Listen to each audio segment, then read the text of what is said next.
wabarakatuh. Kami dari kelompok 1 ingin mempresentasikan tentang Kerajaan Samudra Pasai. Berikut ini penjelasannya.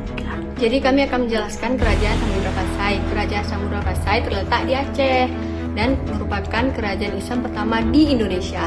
Kerajaan ini didirikan oleh Merah Silu pada tahun 1267. Bukti-bukti arkeologis keberadaan kerajaan ini adalah ditemukannya makam raja-raja Pasai di Kampung Gedong, Aceh Utara. Makam ini terletak di dekat reruntuhan bangunan pusat kerajaan Samudra di Desa Beringin, Kecamatan Samudra, sekitar 17 km sebelah timur Lok Sumawe. Di antara makam raja-raja tersebut terdapat nama Sultan Malik Al-Saleh, Raja Pasai pertama. Malik Al-Saleh adalah nama baru Merah Silu setelah ia masuk Islam dan merupakan Sultan Islam pertama di Indonesia, berkuasa lebih kurang 29 tahun, 1297 sampai 1326 Masehi. Kerajaan Samudra Pasai ini merupakan gabungan dari Kerajaan Pasai dan Kerajaan Samudra Pasai merupakan gabungan dari Kerajaan Pasai dan Perlat dengan raja pertama Malik Al-Saleh. Seorang pengembara Muslim dari Maghribi, Ibnu Battuha sempat mengunjungi Pasai tahun 1346 Masehi. Ia juga menceritakan bahwa ketika ia di Cina, ia melihat adanya kapal Sultan Pasai di negeri Cina. Memang sumber-sumber Cina ada menyebutkan bahwa utusan Pasai secara rutin datang ke Cina untuk menyerahkan peti. Informasi lain juga menyebutkan bahwa Sultan Pasai mengirimkan utusan ke Koilun, India Barat pada tahun 1282 Masehi. Ia membuktikan bahwa Pasai memiliki relasi yang cukup luas dengan kerajaan luar. Pada masa jayanya, Samudra Pasai merupakan pusat perniagaan penting di kawasan itu, dikunjungi oleh para saudagar dari berbagai negeri seperti Cina, India, Siam, Arab, Persia, dan lain-lain. Komoditas utama adalah lada. Sebagai bandar perdagangan yang besar, Samudra Pasai mengeluarkan mata uang emas yang disebut dirham. Uang ini digunakan secara resmi di kerajaan tersebut. Di samping sebagai pusat perdagangan, Samudra Pasai juga merupakan pusat perkembangan agama Islam. Seiring perkembangan zaman, Samudra mengalami kemunduran hingga ditaklukkan oleh Majapahit sekitar tahun 1360.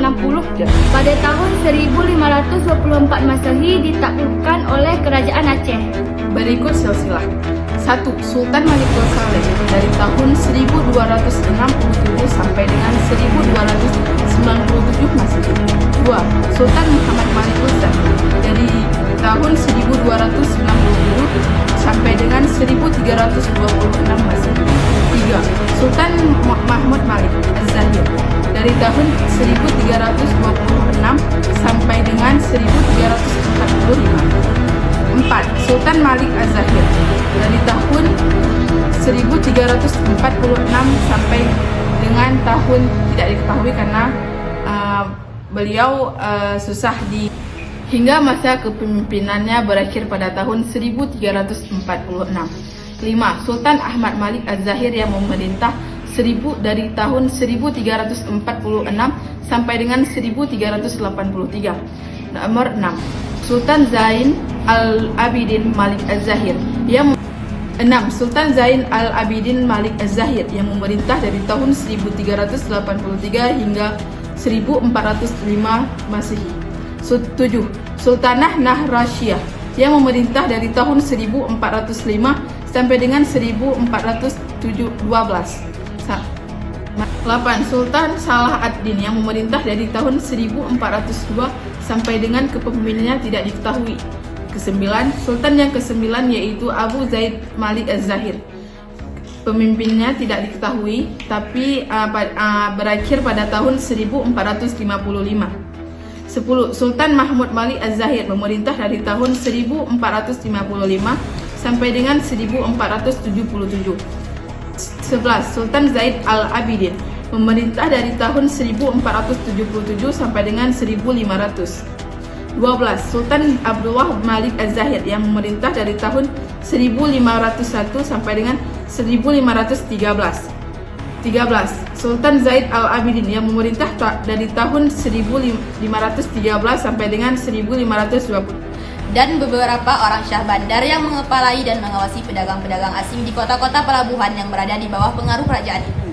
Biasanya para syah bandar ini juga menjabat sebagai penghubung antara sultan dan pedagang-pedagang asing. Selain itu, menurut catatan Muhammad Yunus Jamil, bahwa pejabat-pejabat kerajaan Islam Samudra Pasai terdiri dari orang-orang alim dan bijaksana.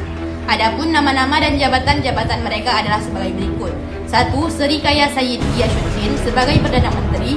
2. Sayyid Ali bin Al-Makarani sebagai Syekhul Islam. 3. Bawakayu Ali Hisamuddin Al-Malabadi sebagai Menteri Luar Negeri.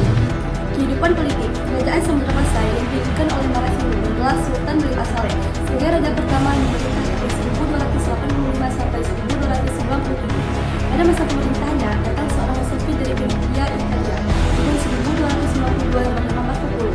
Melalui catatan perjalanan Marco Polo maka dapat diketahui bahwa Raja Samudra Pasai bergelar Sultan. Setelah Sultan Malik Al-Saleh wafat, maka pemerintahannya digantikan oleh keturunannya, yaitu Sultan Malik Muhammad yang bergelar Sultan Malik Al-Tahir I dari 1297 sampai 1326.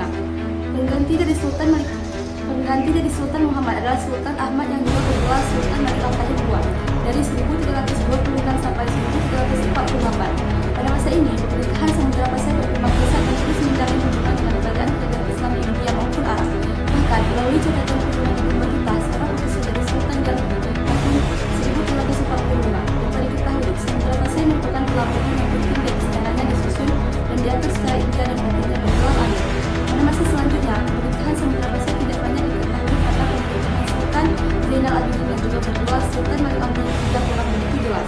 Menurut sejarah Melayu, kerajaan Samudra Pasai diserang oleh kerajaan Siam. Dengan demikian, karena tidak adanya data sejarah yang lengkap, maka runtuhnya Samudra Pasai tidak diketahui dengan jelas. Kehidupan ekonomi dengan letaknya yang strategis, maka Samudra Pasai berkembang sebagai kerajaan maritim dan bandar transit. Dengan demikian, Samudra Pasai menggantikan peranan Sriwijaya di Selat Melaka. Kerajaan Samudra Pasai memiliki hegemoni pengaruh atas pelabuhan-pelabuhan penting di Gili, Berlak, dan lain-lain. Samudra Pasai berkembang pesat pada masa pemerintahan Sultan Malik Al-Tahir II. Hal ini juga sesuai dengan keterangan Ibnu Battulah. Komoditi perdagangan dari samudra yang penting adalah lada, kapur barut, dan emas. Dan untuk kepentingan perdagangan sudah dikenal uang sebagai alat tukar, yaitu uang emas yang dinamakan dirham atau dirham. Kehidupan sosial budaya. Telah disebutkan di muka bahwa Pasai merupakan kerajaan besar pusat perdagangan dan perkembangan agama Islam. Sebagai kerajaan besar, di kerajaan ini juga berkembang suatu kehidupan yang menghasilkan karya tulis yang baik. Sekelompok minoritas kreatif berhasil memanfaatkan huruf Arab yang dibawa oleh agama Islam untuk menulis karya mereka dalam bahasa Melayu. Inilah yang kemudian disebut sebagai bahasa Jawi, dan hurufnya disebut Arab Jawi. Di antara karya tulis tersebut adalah Hikayat Raja Pasai, HRP. Bagian awal teks diperkirakan ditulis sekitar tahun 1360 Masehi. HRP menandai dimulai perkembangan sastra Melayu klasik di bumi Nusantara. Bahasa Melayu tersebut kemudian juga digunakan oleh Syekh Abdul Rauf Al-Singkili untuk menuliskan buku-bukunya. Sejalan dengan itu, juga berkembang ilmu tasawuf. Di antara buku tasawuf yang diterjemahkan ke dalam bahasa Melayu adalah Durrun Al-Manzum, karya Maulana Abu Ishaq. Kitab ini kemudian diterjemahkan ke dalam bahasa Melayu oleh Madakdum Patakan atas permintaan dari Sultan Malaka.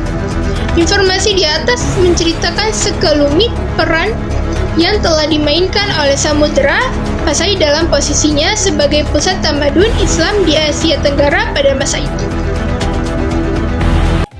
Sekian dari kelompok Samudra Pasai.